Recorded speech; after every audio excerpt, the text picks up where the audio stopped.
អូខេអញ្ចឹងនៅក្នុងមេរៀនមួយនេះខ្ញុំនឹងបង្ហាញអំពីមូលដ្ឋានគ្រឹះសំខាន់បំផុតមុននឹងបងប្អូនឈានចូលទៅដល់ការចម្លងក្បាច់ពាក់ព័ន្ធជាមួយនឹងខ្លោងទ្វារឬក៏ក្បាច់ធំក្បាច់ល្អក្បាច់ល្បីក្បាច់ស្អាតអញ្ចឹងទៅណាជាធម្មតាពាក់ព័ន្ធជាមួយនឹងការចម្លងនៅក្បាច់ខ្មែរដូចខ្ញុំបានបញ្ជាក់បងប្អូនហើយថានៅពេលដែលយើងរៀនទាំងគូអក្សរទាំងគូក្បាច់ខ្មែរត្រូវចិត្តឲ្យត្រជាក់បន្តិចបើសិនតែយើងចិត្តមិនត្រជាក់មិនអត់ធន់មិនព្យាយាមគឺបងប្អូនមិនអាចចម្លងក្បាច់នឹងបានជោគជ័យទេណាអូខេអញ្ចឹងនៅក្នុងមេរៀនមួយនេះខ្ញុំនឹងបង្ហាញអំពីគន្លឹះនិងបច្ចេកទេសមូលដ្ឋានសំខាន់សម្រាប់បងប្អូនមុននឹងធ្វើការចម្លងពាក់ព័ន្ធជាមួយនឹងក្បាច់ខ្មែរអូខេអញ្ចឹងនៅក្នុងក្បាច់ខ្លោងទ្វារទាំងអស់នេះខ្ញុំលើកយកមកសង្ខេបបង្ហាញបងប្អូនទេមិនមែនខ្ញុំមកចម្លងទាំងអស់ទេគឺខ្ញុំនឹងធ្វើការចម្លងពាក់ព័ន្ធជាមួយនឹងក្បាច់មួយនេះដដែលហេតុអីបានខ្ញុំចម្លងក្បាច់នេះដដែលព្រោះយើងមានហើយដោយសារខ្ញុំចង់បញ្យល់បងប្អូនទី1គឺពាក់ព័ន្ធជាមួយនឹងការចាក់ gradient ណាទៅលើក្បាច់របស់យើងនៅពេលដែលយើងចម្លងរបៀបនេះអញ្ចឹងក្បាច់នេះគឺខ្ញុំបានចម្លងរួចរាល់អស់ហើយទៅតាមតម្រងមួយណាអញ្ចឹងពាក់ព័ន្ធជាមួយនឹងការចម្លងគឺខ្ញុំអត់បង្ហាញទេនៅក្នុងវីដេអូមួយនេះវីដេអូបន្ទាប់ចាំខ្ញុំនិយាយពីការចម្លងមួយចំនួនទៀតឲ្យបងប្អូនយល់ណាអូខេនៅក្នុងវីដេអូមួយនេះគឺខ្ញុំចង់បង្ហាញក៏ដូចជាបញ្យល់បងប្អូនថាពាក់ព័ន្ធជាមួយនឹងការដាក់តម្រងក្បាច់ឲ្យវាស្មើឲ្យវាទៅជាតម្រងបែបហ្នឹងថាតើគេធ្វើដោយរបៀបណាតើណាអូខេអញ្ចឹងនៅពេលដែលបងប្អូនចម្លងក្បាច់មួយបានប៉ុណ្ណឹងធ្វើម៉េចដើម្បីយើងចាក់ gradient ឲ្យដូចរបស់គេហើយធ្វើម៉េចដើម្បីយើងតម្រៀបតាក់ទងជាមួយនឹងក្បាច់ជាជួរទៅតាមសសរនីមួយថាតើយើងមានវិធីសាស្ត្រយ៉ាងម៉េចវាមានតិចនិចបច្ចេកទេសវាយ៉ាងម៉េចអញ្ចឹងនៅពេលដែលបងប្អូនយល់អំពីមូលដ្ឋានមួយហ្នឹងក្បាច់ទាំងអស់នេះបងប្អូនគ្រាន់តែចម្លងបានមួយទម្រង់មកគឺធ្វើបានទៅទាំងអស់ខ្ញុំហ៊ានធានាថាបងប្អូននឹងអាចគូក្បាច់នឹងបានទៅទាំងអស់ហើយធ្វើកើតដូចគ្នាទាំងអស់អញ្ចឹងនៅក្នុងវីដេអូមួយនេះព្យាយាមមើលមេរៀននឹងឲ្យបានចប់គ្រប់ជ្រុងជ្រោយហើយមើលអ្វីដែលខ្ញុំបង្ហាញមួយព្រោះវីដេអូមួយនេះគឺសំខាន់នៅពេលដែលបងប្អូនចាប់ជាប់មូលដ្ឋានមួយនេះមេរៀនបន្តទៀតគឺបងប្អូនរឹតតែងាយស្រួលហើយយល់ជាមួយនឹងការងារចម្លងក្បាច់នឹងតែម្ដងអូខេអញ្ចឹងខ្ញុំចម្លងពាក់ព័ន្ធជាមួយនឹងក្បាច់នេះហើយក្បាច់មួយប៉ុន្តែមិនមែនខ្ញុំយកទៅទាំងអស់ទេគ្រាន់តែថាខ្ញុំដកស្រង់ទៅលើក្បាច់មួយចំនួនហើយមកធ្វើការគូជាតម្រង់បែបនេះឲ្យបងប្អូនមើលថាតើគេគូរបៀបណាគេរៀបចំតម្រង់ក្បាច់នឹងរបៀបណាហើយគេចាក់ពណ៌របៀបណាដើម្បីវាចេញជាតម្រង់បែបនេះអូខេអញ្ចឹងបងប្អូនមើលតម្រង់នឹងឲ្យយល់ណានឹងឲ្យមានក្បាច់បងប្អូនចម្លងឲ្យបានមកហើយចាំមើលក្បួនធ្វើមិនខុសគ្នាទេបងប្អូនមើលតែតម្រង់ក្បាច់មួយហ្នឹងខ្ញុំបង្ហាញពាក់ព័ន្ធជាមួយនឹងខ្លោងទ្វារមួយហ្នឹងសសរមួយហ្នឹងមកដល់សសរមួយនេះក៏ធ្វើអញ្ចឹងទាំងអស់នេះក៏ធ្វើអញ្ចឹងធ្វើដូចតែគ្នាទេវាខុសតែក្បាច់ទេណាហ្នឹងហើយវាខុសត្រូវតែក្បាច់ទេវិធីសាស្ត្រធ្វើគឺមិនខុសគ្នាប្រហែលទេឥឡូវឧទាហរណ៍ថាខ្ញុំយកពាក់ព័ន្ធជាមួយសសរនេះមកធ្វើអញ្ចឹងជាដំបូងគឺខ្ញុំធ្វើពាក់ព័ន្ធជាមួយនឹងខ្លោងទ្វារខាងលើនេះបន្តិចណាក្បាច់ខាងលើនេះអញ្ចឹងក្បាច់ហ្នឹងក៏ខ្ញុំមានដែរមួយនេះអូខេហើយមួយនេះហើយនឹងក្បាច់មួយនេះណាក្បាច់វាខ្ញុំបានចម្លងរួចអស់ហើយអញ្ចឹងថាតើដើម្បីធ្វើឲ្យចេញជារបៀបហ្នឹងយើងធ្វើយ៉ាងម៉េចអញ្ចឹងជាដំបូងគឺយើងត្រូវការចម្លងជាតម្រង់យ៉ាងម៉េចមានន័យថាតម្រង់ក្បាច់ដូចរបស់គេអញ្ចឹងខ្លោងទ្វារខាងលើហ្នឹងគឺយើងចម្លងឲ្យបានដូចរបស់គេមួយសិនមកណាអូខេអញ្ចឹងបងប្អូនអាចធ្វើការចម្លងបានអញ្ចឹងយើងចម្លងមកយកឧបករណ៍យើងរៀនអស់ហើយឧបករណ៍យើងណាយកឧបករណ៍ផែនមកប្រើលឿនណាអូខេស្រួលមិនធំមកអញ្ចឹងបងប្អូនត្រូវការចម្លងតម្រង់នឹងឲ្យបានសិនអូខេគូអញ្ចឹងមកចម្លងវាឲ្យបានប៉ុណ្ណឹងហើយចុចអាលមួយចុចកន្លែងនេះដើម្បីផ្ដាច់តម្រង់ហ្នឹងអូខេបងប្អូនអាចទាញមកដល់កន្លែងនេះកោងអញ្ចឹងក៏បានឲ្យកោងទៅតាមយើងចង់បានណាមិនចាំបាច់ដូចរបស់គេ 100% ក៏បានដែរយើងគាត់តែទាញអញ្ចឹងមកអូខេមកដល់កន្លែងនេះរួចមួយអញ្ចឹងយើងអត់ចាំបាច់គូមកមួយខាងទៀតទេណាយើងគូទៅមួយខាងទៅបានហើយអូខេចុច shift ដើម្បីវាត្រង់អូខេចុចមួយប៉ាច់ហើយយើងគូសចុះមកក្រោមទៀតអូខេកន្លែងហ្នឹងខ្ញុំអានឌូបន្តិចសិនអូខេខ្ញុំទាញមកដល់កន្លែងនេះចុច Alt ឲ្យជាប់ដើម្បីផ្ដាច់ជាមួយនឹង Control Handle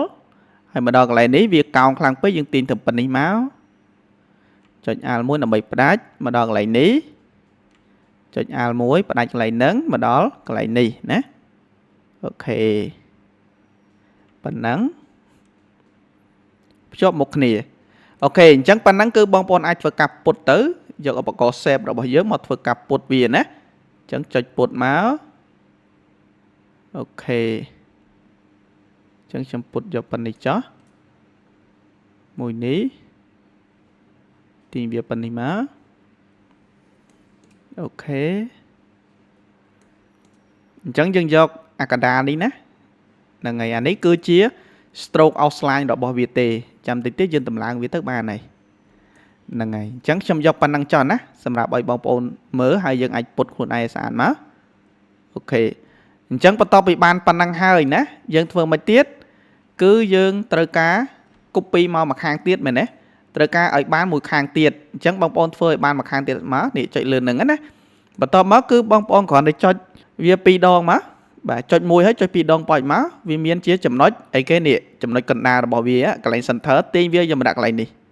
ពឹបណាវាចំ center ហើយយើងប្រើប្រាស់ជាមួយនឹង transform ណាយើងធ្លាប់ប្រើប្រាស់ហើយយើងប្រើប្រាស់អីគេប្រើប្រាស់ scale កន្លែង transform របស់វានេះហើយយើងចុចកន្លែងនេះត្រឡប់ឆ្វេងស្ដាំហើយយើងដាក់ copy មួយមកអូខេបន្តមកទៀតនេះចំណុចនេះគឺយើងដាក់កន្លែងនេះមកនេះចំណុចខ្មៅនេះយើងដាក់កន្លែងនេះមកព្រោះយើងត្រូវការត្រឡប់មកខាងនេះមែនទេចុចប៉ោចមកអញ្ចឹងវានឹងត្រឡប់មកខាងនេះយើងហើយអូខេអញ្ចឹងយើងមើលថាតើវាត្រឹមត្រូវហើយនៅយើង zoom ឲ្យធំតិចមកនេះឃើញអត់វាបានណាអញ្ចឹងបន្ទាប់ពីបានប៉ុណ្ណឹងគឺយើង select វាទាំងពីរហ្នឹងមកអស់វាឲ្យបានប៉ះគ្នាអញ្ចឹងមកយកពាក្យថា wall ដើម្បីរំលាយវាចូលគ្នាប៉ោចឃើញទេអញ្ចឹងវារំលាយចូលគ្នារបៀបនេះឃើញជាតម្រងបែបនេះមួយហ៎អូខេអញ្ចឹងខ្ញុំទាញមកក្រៅខ្ញុំបានរបៀបនឹងមួយហើយបន្តមកទៀតពាក់ព័ន្ធជាមួយនឹង outline ឬក៏ stroke ខាងក្រៅរបស់វានេះគឺអត់ពិបាកទេឥឡូវខ្ញុំធ្វើការគូរជាមួយនឹង ellipse មួយដើម្បីយកពណ៌យកមកប្រើប្រាស់អូខេអញ្ចឹងបងប្អូនមើលរបៀបយកពណ៌មកប្រើប្រាស់ខ្ញុំគូរបែបនេះមួយបន្តមកទៀតខ្ញុំចម្លងពណ៌ដូចរបស់គេណានេះយើងពាក់ព័ន្ធជាមួយនឹងការចម្លងពណ៌ color eyedropper ចម្លងយកពណ៌នេះមួយប៉ោចយកមកចាក់នៅនេះឃើញអត់ចម្លងរបៀបនឹងមួយមកអូខេបន្តមកទៀតគឺយើងចម្លងវាយកមកដាក់នៅនេះដែរអូខេយកមកដាក់នេះប៉ោចបានមួយណាបន្តមកទៀតគឺយើងដំឡើងជាមួយនឹងនេះ outline របស់យើងនេះដំឡើងវាមកចង់បានកម្រាស់ outline របស់យើងប៉ុណ្ណាគឺបងប្អូនអាចធ្វើការដំឡើងទៅអូខេបើសិនជាវាអត់តន់ដល់គឺយើងអាចធ្វើការវាយតម្លៃលេខចូលបានឧទាហរណ៍ខ្ញុំដាក់40 enter ឃើញអត់អញ្ចឹងនៅ stir ទៀតយើងអាចដាក់ដល់60មើលឃើញទេអញ្ចឹងយើងមើលទៅតាមតម្រងដែលយើងចង់បានណាបើសិនជាវាក្រាស់ពេកកុំយកដល់60យកត្រឹម50អញ្ចឹងទៅតើណាហ្នឹងហើយអញ្ចឹងបន្ទាប់ពីបានប៉ុណ្ណឹងហើយបងប្អូនអាចបំបែកវាចេញពីគ្នាបានអាហ្នឹងណាអញ្ចឹងបងប្អូនឈរលើវាមកយក object menu ហើយយកពាក្យថា convert outline to object ចុចប៉ោចឃើញទេឈរលើវាមើលវាដាច់នៅឃើញអត់វាដាច់ហើយហេតុអីបានយើងត្រូវការផ្ដាច់ចេញពីគ្នាអញ្ចឹងដើម្បីងាយស្រួលយើងចាក់ពណ៌ណានៅពេលដែលយើងផ្ដាច់ចេញពីគ្នាណាអូខេឥឡូវយើងធ្វើការចម្លងពណ៌នេះមួយទៀតមកនេះពណ៌ដូចរបស់គេមកនេះចុចប៉ោចមកចម្លងដាក់នេះមួយទៀតឃើញទេបន្តមកទៀតចម្លងអាហ្នឹងយកមកដាក់នៅចម្លងមកយកមកដាក់នៅមួយនេះឃើញទេអញ្ចឹងវាងាយស្រួលយើងចម្លងពណ៌ដាក់បញ្ចូលអាហ្នឹងហើយហេតុផលដែលខ្ញុំឲ្យយើងផ្ដាច់ចេញពីគ្នាអញ្ចឹងឯងណាអូខេអញ្ចឹងបន្ទាប់ពីបានប៉ុណ្ណឹងហើយធ្វើម៉េចទៀតយើងចាប់ផ្ដើមរៀបចំក្បាច់មួយនេះឃើញទេយើងក្បាច់របស់យើងមានហើយយើងមានសងខាងអញ្ចឹងបងប្អូនអត់ចាំបាច់ពិបាកចាក់ពណ៌ច្រើនដងទេមែនទេហ្នឹងហើយអញ្ចឹងយើងទាញវាយកមកដាក់កន្លែងនេះសិនមកអូខេអញ្ចឹងពាក់ព័ន្ធជាមួយនឹងការចាក់ពណ៌របស់វាយើងមើលពណ៌របស់គេមានអីខ្លះខ្ញុំចុច copy មួយមកហើយយើងចាក់ជា gradient ណាចម្លងជា gradient មួយនេះដាក់វាទៅជា gradient សិនមកបាទឃើញទេមើលមួយកន្លែងហ្នឹងបងប្អូនណាយល់ពីអាហ្នឹងទៅបងប្អូនអាច copy ក្បាច់ទៅមេរៀនបន្តទៀតគឺងាយស្រួលណាខ្ញុំអត់ចាំបាច់បញ្យល់ច្រើនដងរឿងអាគូចម្លងឬក៏រឿងចាក់ពណ៌ចាក់ gradient ខ្ញុំអត់ចាំបាច់និយាយច្រើនដងទេបងប្អូនមើលតែឲ្យយល់មេរៀនហ្នឹងទៅគឺច្បាស់ហ្មងអូខេបន្តមកទៀតចុចលើតម្រង gradient ឬក៏ពណ៌ទី1នេះបាទចុចលើនឹងប៉ាច់ចុចលើនេះហើយចម្លងវាអូខេឧទាហរណ៍ថាខ្ញុំចម្លងយកពណ៌បែបនេះមួយនេះចុចមួយទៀតមកហើយខ្ញុំចម្លងបែបមួយនេះឃើញណាអញ្ចឹងវានឹងបាន2ពណ៌ឃើញអត់ បានពីរពណ៌ហើយពណ៌ហ្នឹងបើសិនជាយើងចង់ឲ្យវាចំកណ្ដាលនេះឲ្យមានពណ៌ចំកណ្ដាលនេះយើងបដូរមកតម្រង់ gradient ចុចប៉ាច់យកមកឃើញណាទាញវាធំតិចមកឃើញអត់វាមានពណ៌ចំកណ្ដាលចេះហ្នឹងហើយអញ្ចឹង gradient ខ្លះយើងអាចប្រើអញ្ចឹងណាហើយពាក់ព័ន្ធជាមួយនឹង outline ក៏គេដាក់ដែរនេះហ្នឹងហើយដាក់មកតូចបានហើយកុំដាក់ខ្លាំងពេកណាអញ្ចឹងយើងអាចដាក់ក៏បានបិទក៏បានដែរអាហ្នឹងណាប៉ុន្តែខ្ញុំដាក់ទៅណាដើម្បីឲ្យវាមើលទៅវាសមណាខ្ញុំដាក់ទៅប៉ុណ្នេះចុះអូខេអញ្ចឹងបន្ទាប់ពីហ្នឹងហើយយើងចាប់ផ្ដើមចាក់ក្បាច់របស់យើងនេះអូខេអញ្ចឹងយើងចាប់ផ្ដើមចម្លង gradient នេះដាក់បញ្ចូលជាមួយនឹងក្បាច់របស់យើងណាអូខេយើងចូលកន្លែង color eyedropper គឺអត់យកឲ្យលើទេព្រោះខាងលើចម្លងតែមួយពណ៌ឬក៏ solid color អញ្ចឹងខាងក្រោមចម្លងជាលក្ខណៈ gradient ចុចប៉ាច់ចុចលើ gradient របស់យើងប៉ាច់បន្តមកទៀត zoom ឲ្យធំតិចបងប្អូនចុចលើមួយមកប៉ាច់ឃើញវាចូលហើយចុចទៀតមើលចូលហើយអញ្ចឹង stroke របស់យើងមិញនេះណា stroke របស់យើងគឺយើងដាក់ពណ៌អីគេគឺយើងដាក់រាងពណ៌ខ្មៅអត់អីទេណាយើងដាក់ពណ៌អីក៏បានដែរចុចមកប៉ាច់ដាក់មកចាយអស់ឃើញទេចាក់អញ្ចឹងមកអាហ្នឹងគឺយើងចំណាយពេលចម្លងបានហើយយើងចាក់ម្ដងគឺរួចឃើញអត់ហ្នឹងហើយអញ្ចឹងយើងចាក់បែបហ្នឹងមកអូខេចាក់ឲ្យអស់ចាក់ទៀតមកឃើញទេរួចរាល់អាហ្នឹងដោយសារក្បាច់ខ្ញុំបានចម្លងរួចហើយខ្ញុំពុតខ្ញុំកែច្នៃរួចអស់ណាហ្នឹងហើយសង្ឃឹមថាបងប្អូនយល់កន្លែងហ្នឹងណាហើយចាំមើលមេរៀនបន្ទាប់ចាំខ្ញុំនិយាយពីការចម្លងក្បាច់មួយឲ្យបងប្អូនមើលយល់យ៉ាងនឹងទៀតណាដោយសារមេរៀននេះគឺខ្ញុំផ្ដោតទៅលើការរៀបចំជាមួយនឹងខ្លោងទ្វាររបៀបហ្នឹងថាតើគេធ្វើមិនខ្លះអញ្ចឹងបានប៉ុណ្ណឹងហើយបងប្អូនត្រូវដាក់វានៅក្នុងអីគេនៅក្នុង group select វាទាំងអស់មក right click ដាក់នៅក្នុង group អូខេដើម្បីងាយស្រួលយើង copy ណាអូខេអញ្ចឹងឲ្យ slide ហ្នឹងមើលទៅដូចរាងធំពេកណាវាចេញមកធំពេក select វាទាំងអស់មកអូខេបន្តមកទៀតយើងបន្ថយកម្រាស់វាបន្តិចមកអូខេកុំឲ្យវាធំពេកណាយើងមើលអូខេប៉ណ្ណឹងចុះ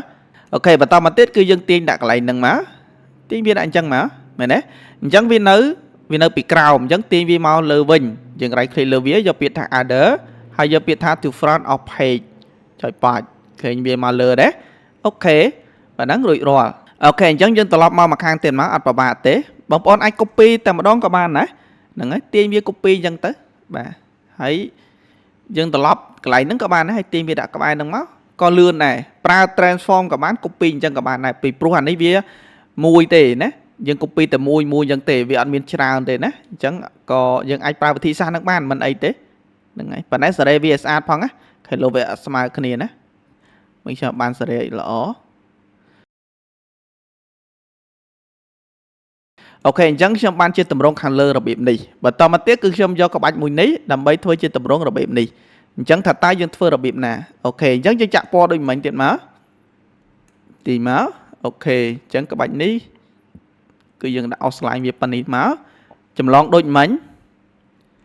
ចាក់ពណ៌មកប៉ាច់ចាក់ទៀតចាក់ឲ្យអស់ឃើញទេចុះបើក្នុងករណីនៅពេលដែលយើងចាក់ពណ៌អញ្ចឹងហើយណាវាស្ថិតនៅក្នុង group វានៅក្នុងនឹងអស់ហើយចុះបើយើងចង់ចម្លងពណ៌ថ្មីចូលនេះយើងចង់ចម្លងពណ៌ថ្មីចូលចម្លងបានចុចទៅគឺនៅតែបាននឹងឯងទោះបីវានៅក្នុង group ក៏ដោយចុចទៅគឺវានៅតែចម្លងបានដែរត្រូវចាំណាបើក្នុងករណីយើងចង់បដូរពណ៌ណាហ្នឹងហើយបើសិនជាក្នុងករណីថ្ងៃក្រោយយើងចង់បដូរពណ៌អត់ចង់បានពណ៌ហ្នឹងទេយើងមាន gradient ផ្សេងទៀតឧទាហរណ៍ថាយើងមាន gradient ពណ៌របៀបអញ្ចេះចោះពណ៌របៀបអញ្ចេះហ្នឹងខ្ញុំ sample ឲ្យបងប្អូនមើលទេហ្នឹងហើយឲ្យយល់ពីរបៀបកែ gradient របៀបចាក់ពណ៌ហ្នឹងឧទាហរណ៍ថ្ងៃក្រោយយើងចង់ចាក់ពណ៌របៀបអញ្ចេះអញ្ចឹងនៅក្នុងក្បាច់របស់យើងវាជាប់នៅក្នុងគ្រប់ទាំងអស់ហើយអញ្ចឹងសួរថាដើម្បីចម្លងឬក៏ apply gradient នឹងបញ្ចូលក្នុងហ្នឹងបើវាស្ថិតនៅក្នុងគ្រប់អញ្ចឹង right click មកវាស្ថិតនៅក្នុងគ្រប់អញ្ចឹងសួរថាយើងត្រូវការ uncroup សិនចាំចាក់ gradient ឬក៏យ៉ាងម៉េចសម្រាប់កម្មវិធី Corel អត់ចាំបាច់ទេស្ថិតនៅក្នុងគ្រប់ក៏ដោយគឺយើងអាច apply gradient ឬក៏ពណ៌ណាមួយបញ្ចូលទៅក្នុងក្បាច់របស់វាទាំងអស់តោះណាឥឡូវឧទាហរណ៍ខ្ញុំ apply ជា gradient ចូលចាំមើលចុចឲ្យតែប៉ះវាមកប៉ាច់ឃើញអត់បងប្អូនចង់បដូរក៏បានអត់បញ្ហាឃើញទេចុចឲ្យតែចំវាមកវាដូរទៅឃើញងាយស្រួលទេអញ្ចឹង Corel កន្លែងនេះគឺងាយស្រួលខ្ញុំពេញចិត្តទៅលើការ apply gradient ឬក៏ color ផ្សេងចូលទៅក្នុងក្បាច់ទោះបីយើងដាក់នៅក្នុង group ក៏ដោយក៏យើងអាចចាក់ gradient នឹងឯងបញ្ចូលវាបានដោយងាយស្រួលអត់ពិបាកច្រើនទេអូខេខ្ញុំ undo មកវិញអានេះ sample ឲ្យបងប្អូនយល់កន្លែងហ្នឹងណា nâng ngày bắt đầu mà tiết xem do các bạn mùi này select vía right click đặt được không crop ok vì nó không crop hay chẳng dừng ti viết đặt lại này right click dừng bật chuôn viết tới kháng cào mình nâng ngày chẳng dừng mới tầm rong bọc kế cứ miền mán muối bí bay buồn chẳng miền buồn mày nè chẳng bông ôn ai pra về thi sang đây bàn miền buồn chẳng á đã nâng lại nâng muối cho máy về chóp ở một hàng lỡ hay chạy mà làm pot mang copy nè right click bên chuôn là nâng tới kháng cào một tiệt chẳng bông ôn ai pra về thi sai kế ai pra plan bàn pi nâng á và nói pe class bằng miền tây pi được có bấy bông ôn ai copy để ra hay sở đây biết các bạn này nâng ngày nèจะមើលដល់អាពេលដែលយើងគូជាមួយនឹងសសរដែលមានតម្រងវែងឬក៏ច្រើនអញ្ចឹងអាហ្នឹងយើងចាំប្រើបលែនប៉ុន្តែអានេះយើងអាចប្រើបានណាឧទាហរណ៍ select វាទាំងពីរឈរលើនេះមួយឈរលើនេះមួយប៉ុន្តែយើងសេរីអានេះសិនមកនេះចុច2ដងសេរីវាឲ្យចេញចេះមកអូខេខ្ញុំ save polymer ណាអញ្ចឹងបើអាចបងប្អូនអាចដាក់នេះក្បាច់នេះឲ្យចំកណ្ដាលសិនទៅដើម្បីងាយស្រួលណាពីព្រោះអាហ្នឹងគឺជាក្បាច់កណ្ដាលដែលយើងអាចយកវាមកសេរីវាឈរលើវាហើយយើងចាក់ gradient បាច់ដាក់មកអូខេចឹងយើង copy យ៉ាងមកអូខេ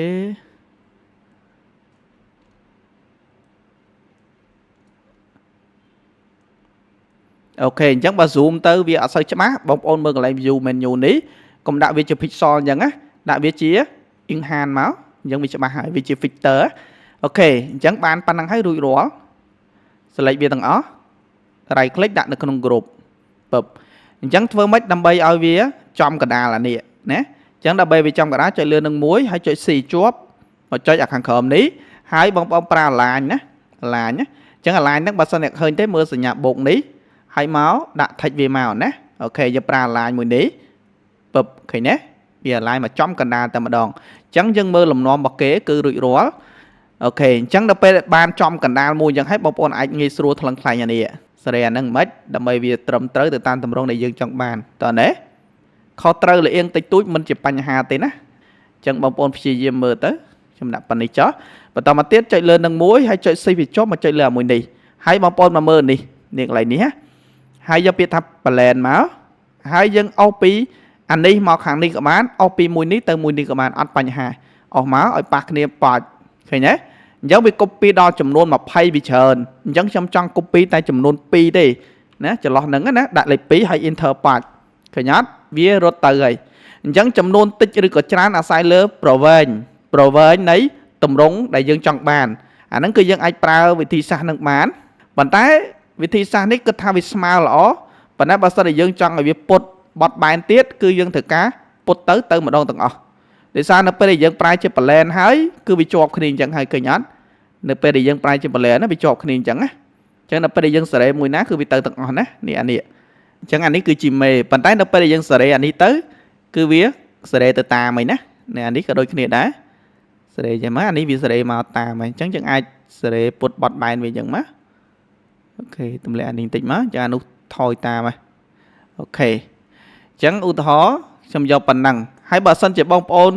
ចង់យករបៀបខ្ញុំអញ្ចេះមានន័យថាអាតម្រងដែលខ្ញុំធ្វើនេះគឺខ្ញុំដាក់តម្រៀបវាមួយខ្ញុំអត់ប្រើ plan ទេវិធីសាស្ត្រមកខ្ញុំប្រើ plan ឲ្យបងប្អូនយល់របៀបប្រើវាណាអូខេអញ្ចឹងអានេះដោយសារវាតិចមិនចាំបាច់ប្រើ plan ទេអូខេខ្ញុំ undo មកវិញអញ្ចឹងបើក្នុងករណីវាតែ4ទេបងប្អូន copy អញ្ចេះចុចមកឆ្វេងហើយចុចមកស្ដាំប៉ោច copy អញ្ចឹងតែម្ដងទៅហើយបញ្ជូនវាទៅក្រោមណាហើយបងប្អូនអាចសេរីបានចេះអូខេវាមិនលៀងអីណាស់ទេបងប្អូនណាដោយសារក្បាច់នេះយើងចង់ឲ្យវាអៀងផ្អងទៅតាមទម្រង់ដែលយើងគូនឹងអញ្ចឹងបើយើងប្រើ plan ភាចាំត្រង់ប្រើទៅត្រូវណាអូខេ copy នេះមួយទៀតមកហ្នឹងហើយអញ្ចឹងដោយសារទម្រង់មួយនេះគឺយើងខ្ញុំ copy ខ្ញុំចម្លងមកវាទៅតាមទម្រង់ដើមរបស់គេអញ្ចឹងអានេះរាំងធំជាងគេបន្តិចណាអញ្ចឹងយើងអាច select ទាំងអស់មកហើយយើង scale វាតូចបន្តិចមកអូខេអញ្ចឹងក្បាច់យើងសេរីអញ្ចឹងបងប្អូនធ្វើតែមួយខាងឲ្យត្រូវទៅមួយខាងទៀតគឺយើង copy ត្រឡប់យកតែម្ដងណាហ្នឹងហើយអញ្ចឹងយើងធ្វើអញ្ចឹងមកសេរីបែបហ្នឹងមកអូខេមកសំគិតថាមកមើលទៅមកតំណងខ្លួនឯងណា ok chẳng video nó còn đang vơi đó thì sao trong trong pa hai bom ôn yul từ lơ càng nghi mùi nâng hỏi ok chẳng nó pe để ban pan năng hơi nè bom ôn chơi lơ đi muối chơi shift chơi select bia tầng buồn nấng right click đặt đượcក្នុង group ហើយបងប្អូនអាច copy ត្រឡប់វាមកបានណាយើងចុច copy direct តែម្ដងទៅឧទាហរណ៍យើង copy អញ្ចឹងក៏បានដែរឈរលើវាពឹប control C copy control V ផេសនៅនឹងឃើញអត់ហើយយើងត្រឡប់វាមកពឹបហើយយើងទាញវាមកចុច shift ហើយទាញវាខ្វាច់អូខេ right click ដាក់វាទៅក្រោមពឹបឃើញទេធ្វើអញ្ចឹងក៏បានដែរនៅក្នុងតម្រងក្បាច់មួយចំនួនខ្លះមិនមែនថាអត់ត្រូវតែប្រើ transform ត្រូវតែមានបច្ចេកទេសអត់ទេពេលខ្លះវាបន្តិចអត់ចាំបាច់បច្ចេកទេសអីច្រើនទេបងប្អូន copy ហើយទាញយកទៅតែម្ដងទៅក៏បានដែរមិនចាំបាច់ស្មុគស្មាញច្រើនទេណាអូខេអញ្ចឹងបន្ទាប់ពីបានប៉ុណ្ណឹងហើយមួយនេះអូខេមួយនេះខ្ញុំ copy យកតែម្ដងណាខ្ញុំអត់បាននេះទេអញ្ចឹងបងប្អូនអាចគូមកអញ្ចឹងមួយនឹងរួចរាល់មួយទៀតអូខេចុះមួយនេះនៅខាងក្នុងនេះបាទខាងក្នុងហ្នឹងគឺយើងគូមួយហើយគឺយើង copy តម្រៀបវាទេ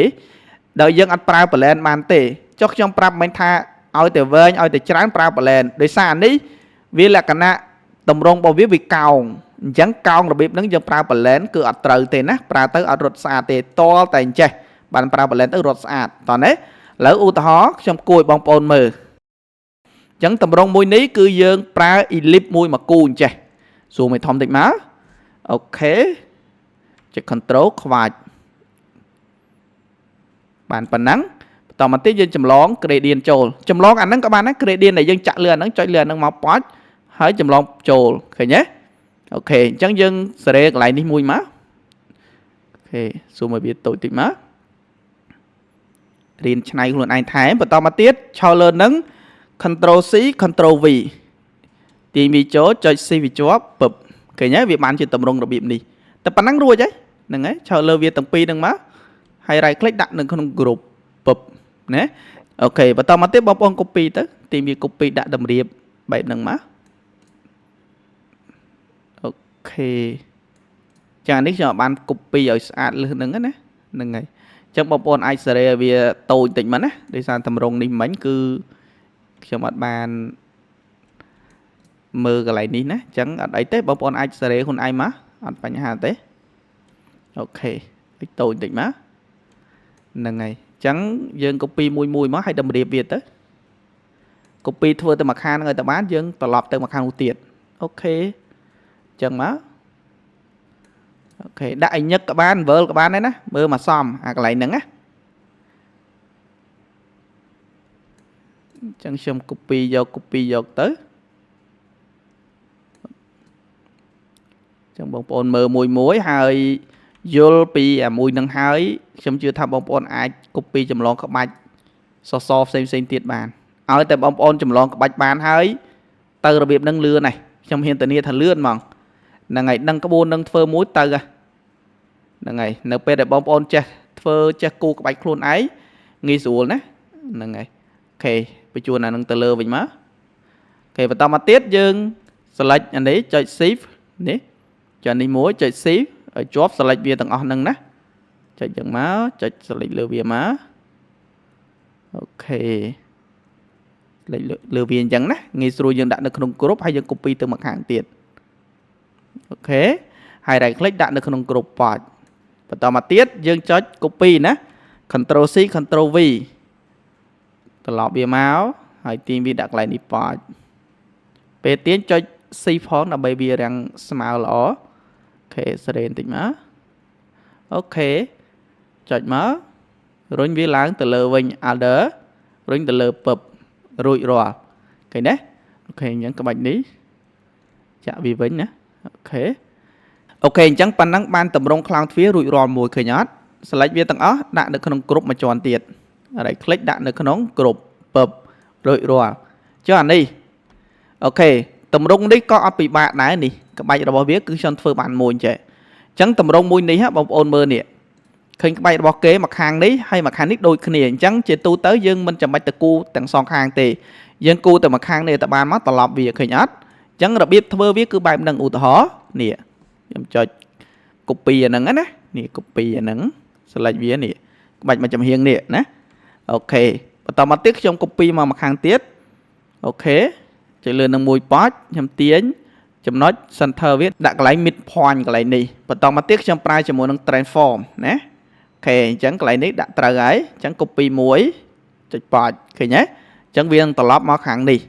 ឃើញអត់ងាយអញ្ចឹងបងប្អូនអាចទាញមកបន្តិចមកក៏បានដែរណាយើងអាចទាញសារ៉េវាបន្តិចមកអូខេ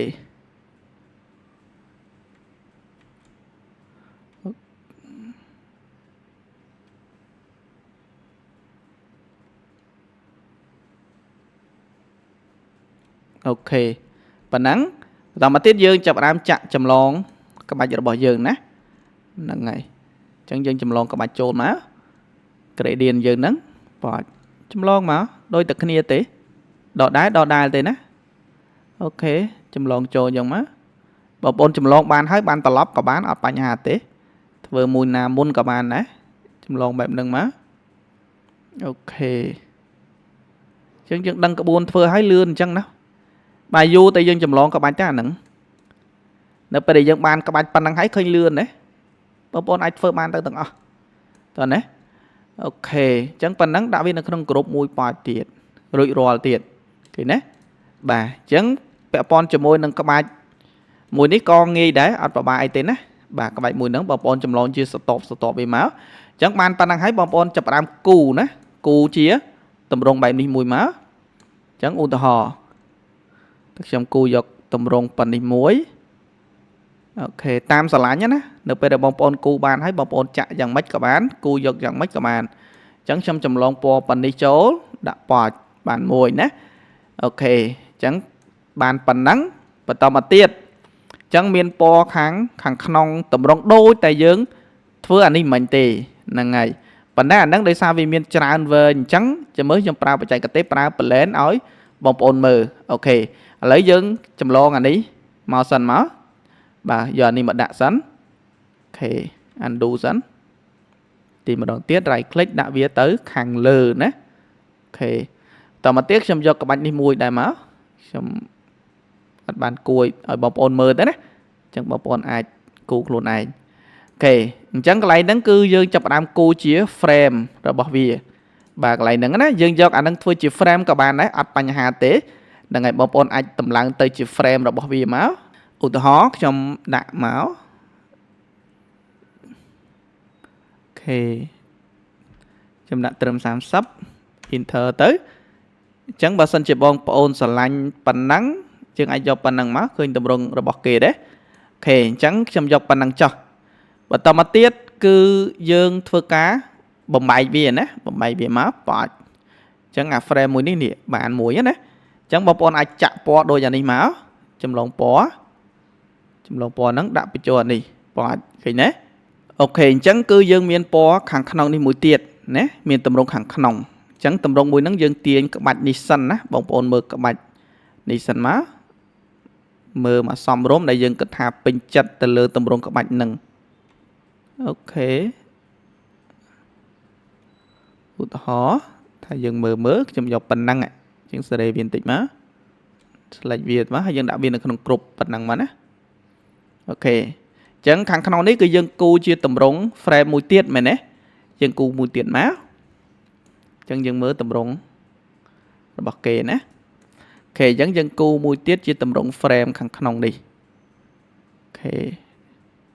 យើងគូធ្វើម៉េចឲ្យវាស្អាតមកសមរម្យណាអូខេអញ្ចឹងយើងចាក់ទៅជាពណ៌បែបនេះហើយយើងដំឡើងកម្រាស់វាបន្តិចមកអាមិញគឺ30ណាអញ្ចឹងដាក់30ដែរមកប៉ាច់ប៉ុណ្ណឹងរួចរាល់ហើយណាអូខេអញ្ចឹងក្បាច់មួយនេះគឺយើង copy យកតែម្ដងទៅណាគេដាក់ម៉ាន3មែនទេចំនួន3អញ្ចឹងបងប្អូនអាចធ្វើការ copy យកទៅអូខេតមកទៀតយើង copy មួយនេះហ្នឹងហើយយើងអានគ្រប់សិនណាមួយហ្នឹងគឺយើងត្រូវការ copy តម្រងក្បាច់មួយនេះចាំដាក់កន្លែងនេះសិនណាអូខេបន្ទាប់ពីហ្នឹងហើយបានយើង copy ពីនេះទៀតចាំដាក់កន្លែងនេះអញ្ចឹងក្បាច់ហ្នឹងគឺខ្ញុំយកធំតែប៉ុណ្្នឹងឯងមែនទេអូខេខ្ញុំយកតែប៉ុណ្្នឹងចុះបន្តមកទៀតយើងដាក់វានៅក្នុងគ្រប់ទាំងអស់ហើយ right click ដាក់នៅក្នុងគ្រប់អញ្ចឹងហើយយើង copy មកនេះមួយទៀតមកអូខេ copy មកនេះឲ្យមកត តមកទៀតយើងទាញអា frame របស់យើងនេះ right click ដាក់វាទៅលើកន្លែងនេះគឺសម្រាប់ដាក់ឈ្មោះវត្តណាឬក៏ឈ្មោះកន្លែងកម្មវិធីអីចឹងទៅអូខេបន្តមកទៀតនេះពាក់ព័ន្ធជាមួយនឹងការគូតម្រង់មូលនៅជាតម្រង់ក្បាច់ style របស់យើងនៅកន្លែងនេះអូខេអញ្ចឹងអានេះយើងដាក់ទៅអញ្ចឹងណា select ដាក់ខាងលើអញ្ចឹងមករុញទៅលើដើម្បីបាំងកន្លែងនេះណាមើលទៅវាសមអញ្ចឹងកន្លែងហ្នឹងតិចនិចហ្នឹងគឺយើងធ្វើអញ្ចេះគូដូចមិញមកបងប្អូនគ្រាន់តែគូអញ្ចេះមួយមកចុច control ហើយចុច shift គូប៉ុណ្ណឹងមកហ្នឹងហើយបន្តមកទៀតយើងចម្លងយកជា gradient យកមកចាក់មួយប៉ចហ្នឹងហើយធ្វើដូចមិញហ្នឹងឯងយើងគូដូចតែគ្នាទេ control C control V ហើយចុច shift ទីវាចូលទៅខាងក្នុងមួយទៀតអូខេអញ្ចឹង select វាទាំងពីរហ្នឹង right click ដាក់នៅក្នុង group ឲ្យហើយអូខេបន្តមកទៀតយើង copy ទុកកន្លែងនេះឲ្យហើយណាចុច copy ទុកកន្លែងនេះមួយឲ្យមកហ្នឹងហើយបន្ទាប់មកគឺយើង copy វាមកដាក់ខាងនេះចុច C ផងដើម្បីវាស្មើពើបដាក់កន្លែងនេះមួយទៀតអូខេអញ្ចឹងមកដល់បច្ចេកទេសកន្លែងហ្នឹងគឺយើងអត់ copy មួយដូចអានេះទេហ្នឹងហើយដោយសារវាត្រង់ល្អណាវាអត់មានកោងដូចទម្រង់មួយនេះអញ្ចឹងយើងប្រើបច្ចេកទេស blend តែម្ដងណាឈរលើនឹងមួយចុច shift មកឈរលើនេះមួយទៀតបន្តមកទៀតយើងប្រើ blend មិញហ្នឹងអូខេហើយយើងអូសមកចុចប៉ាច់ហើយចុច C ផងមកឲ្យវាឆក់ប៉ះលើអាតម្រងខាងចុងរបស់វាចុចប៉ាច់ឃើញទេអញ្ចឹងវារត់មកហើយប៉ុន្តែចំនួនរបស់វាមានត្រឹមតែ20អញ្ចឹងវាមើលទៅវាវល់ខ្លាំងណាស់ចង់ឲ្យវាញឹកវិញនេះវាយកន្លែងនេះឥឡូវឧទាហរណ៍ថាខ្ញុំដាក់ដល់90ហើយ enter ឃើញទេឃើញវាញឹកអត់អញ្ចឹងមើលឃើញថាវាញឹកពេកអញ្ចឹងវាអត់ស្អាតទេខ្ញុំដាក់ត្រឹម80អូខេអញ្ចឹងត្រឹម80មើលទៅមកល្មមណាតើណាអញ្ចឹងខ្ញុំគិតថាយកតែប៉ុណ្្នឹងចុះអញ្ចឹងងាយបាននៅលើនឹងមួយហើយចុចមក copy ដាក់ខាងក្រោមមួយទៀតប៉ាច់ឃើញទេហ្នឹងហើយអញ្ចឹង copy ដាក់ខាងក្រោមនេះមួយទៀតមកឃើញអត់រួចរាល់ចុះមួយនេះធ្វើដូចមិញហ្នឹងហើយយើងសេរីវាបន្តិចមកធ្វើដូចអាមិញណាហ្នឹងហើយអញ្ចឹង copy វាមកដាក់ខាងចុងមួយនេះ select វាទាំងពីរ blend ទៀតទាញខ្វាច់ហ្នឹងហើយអញ្ចឹងយើងដាក់ចំនួនត្រឹម10ចុះអូខេញឹកពេកដាក់6វល់ពេកដាក់8អូខេ8ល្មមណាហ្នឹងហើយបន្តមកទៀតចុច copy មួយទៀតខ្វាច់ឃើញទេដល់ពេលដែលយើងដឹងក្បួនទៅគឺអញ្ចឹងឯងដែលទេឃើញបានមួយទៀតទេដូចរបស់គេអូខេបានរួចរាល់មួយទៀតអូខេពាក់ព័ន្ធជាមួយនឹងក្បាច់សសណាអញ្ចឹងក្បាច់នេះក៏ធ្វើរបៀបអញ្ចឹងដែរខ្ញុំអត់បានបង្ហាញជាមួយនេះទេណាអញ្ចឹងខ្ញុំបង្ហាញខាងក្រោមនេះយកតែម្ដងអញ្ចឹងមួយនេះខ្ញុំ copy ដាក់តែម្ដងណាអញ្ចឹងបងប្អូនអាចគូក្បាច់ឲ្យធ្វើខ្លួនឯងបានណាតែប៉ុណ្ណឹងគឺយល់ហើយខ្ញុំធានាថាបងប្អូនអាចយល់ធ្វើកើតហើយណាអូខេអញ្ចឹងមួយនេះយើងដាក់រុញវាទៅក្រោយបែបនេះអញ្ចឹងបងប្អូនធ្វើទៅមួយចំហៀងទៅបានហើយក្បាច់សសរធ្វើទៅមួយចំហៀងបានគឺរួចទាំងអស់បន្តមកទៀតគឺយើងចាប់ដើមធ្វើចាប់ពីកន្លែងនេះអញ្ចឹងក្បាច់របស់យើងគឺមានហើយមួយនេះសំខាន់យើងធ្វើការចាក់ gradient នឹងឲ្យបានសិនអញ្ចឹងយើងមើលក្បាច់ចាក់ gradient វាសិនមកអូខេខ្ញុំចម្លងចូលក្បាច់នេះស្រួលចម្លងឯណាដោយសារវាដូចតែគ្នាទេអញ្ចឹងចម្លងបានតែមួយខាងត្រឡប់វាមកគឺរួចរាល់អូខេ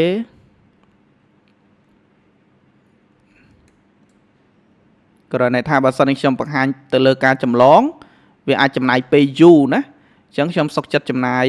ពេលបង្ហាញបច្ចេកទេសឲ្យបងប្អូនមើលវិញណាអញ្ចឹងពាក់ព័ន្ធជាមួយនឹងការចម្លងចាំមេរៀនក្រោយទៀតចាំខ្ញុំបង្ហាញឲ្យបងប្អូនកាន់តែច្បាស់ទៅលើបច្ចេកទេសចម្លងនិងការពុតបន្តទៀតណា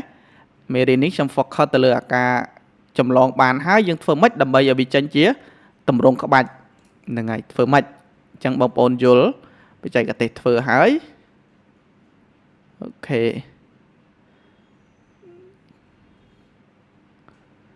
អញ្ចឹងប៉ុណ្ណឹងរួចរាល់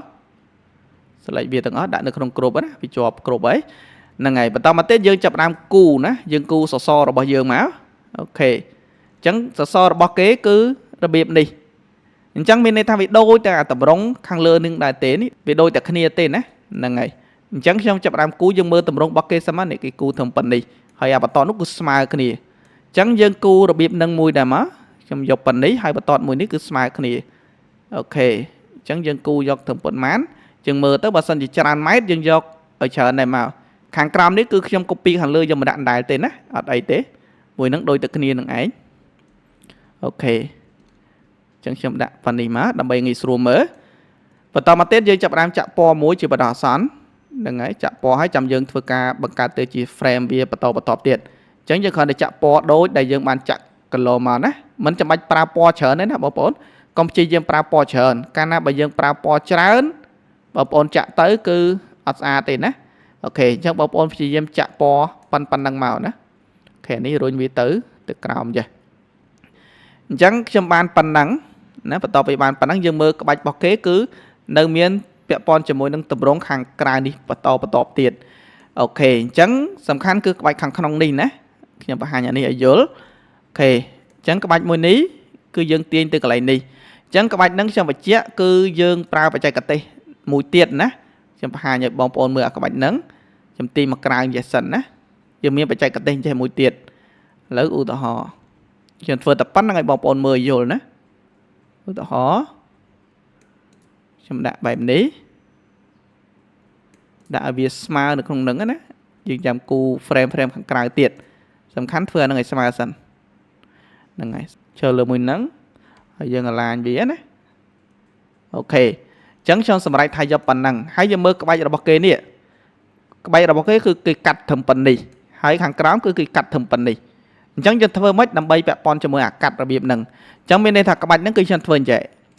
nhầm tia nhà nắng lang từ lừa phần này phần nắng á và tao mà tiếc hàng khóm cho copy má hàng cám cứ xâm dốc thầm phần này thì nè dân các bạn đang cư dương đặng thầm phần này đầm bấy ở viên mơ tới với xì lọ tao mà tiết dương pra sẽ lại viên tập pí dương pra bật lên này hơi sao má ông vì cho một khóm bập chẳng dương đặng chấm nôn công tròn page trong đặng trầm trầm bấy ok đặng trầm đáp tích tiết đấy chấm mở bật kênh tích sẵn ok nâng tích tiết trong đặng trầm đập pi mới ok dương đặng trầm đập pi tới là mờm nè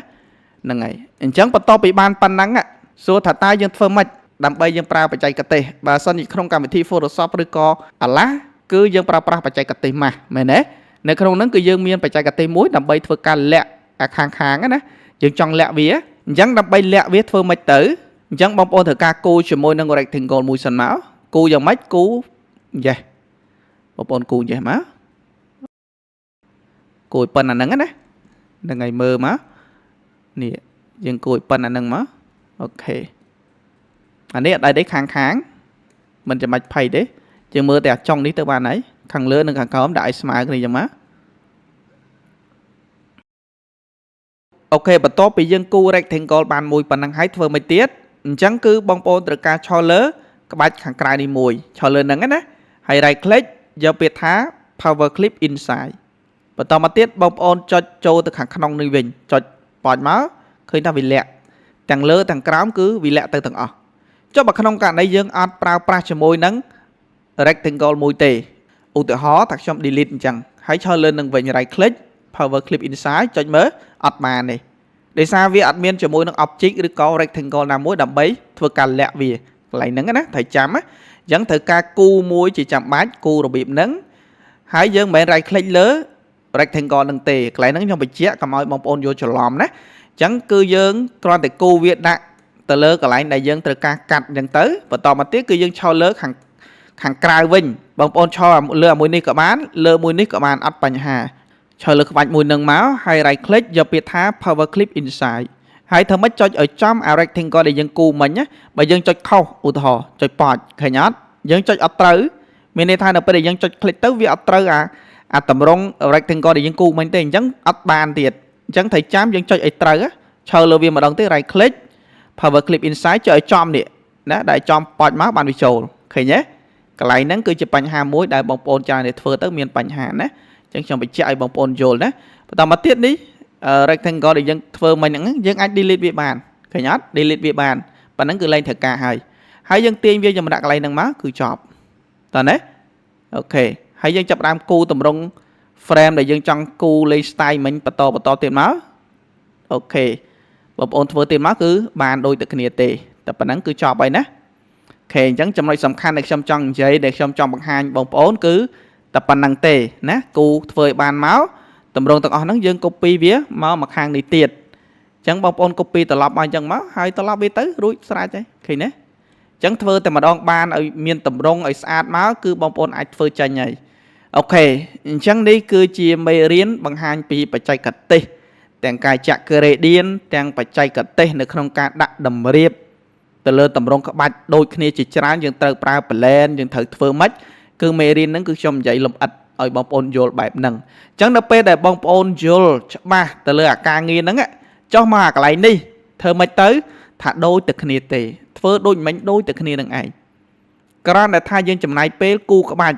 ខ្លះវាច្បាស់ក្បាច់ខ្លះវាមិនច្បាស់បើក្បាច់ដែលយើងបានពីរូបភាពធម្មតាវាអត់ច្បាស់ទេបាទក្បាច់ដែលខ្ញុំបានគូឲ្យអញ្ចឹងទៅបងប្អូនអាចមើលទៅវាច្បាស់ដោយសារវាជា filter អញ្ចឹងវាច្បាស់វាល្អងាយស្រួលនៅក្នុងការចម្លងងាយស្រួលនៅក្នុងការមើលអញ្ចឹងទៅបាទអញ្ចឹងនៅក្នុងមេរៀនមួយនេះខ្ញុំបញ្ជាក់បងប្អូនម្ដងទៀតថានេះគឺជាបច្ចេកទេសនៅក្នុងការប្រើប្រាស់ទៅលើក្បាច់ដើម្បីបង្កើតចេញជាទម្រង់ខ្លោងទ្វារមួយដែលយើងរៀបចំដែលយើងអាចនិយាយបានថាយើងច្នៃយើងធ្វើខ្លួនឯងបន្តទៀតពេលខ្លះទៅយើងមានគំរូដូចរបស់គេអញ្ចឹងក៏យើងអាចបដូរជាក្បាច់ផ្សេងយកមកដាក់ក៏បានដែរហើយខាងលើនេះក៏យើងអាចគូក្បាច់ផ្សេងទៀតយកមកដាក់ដូច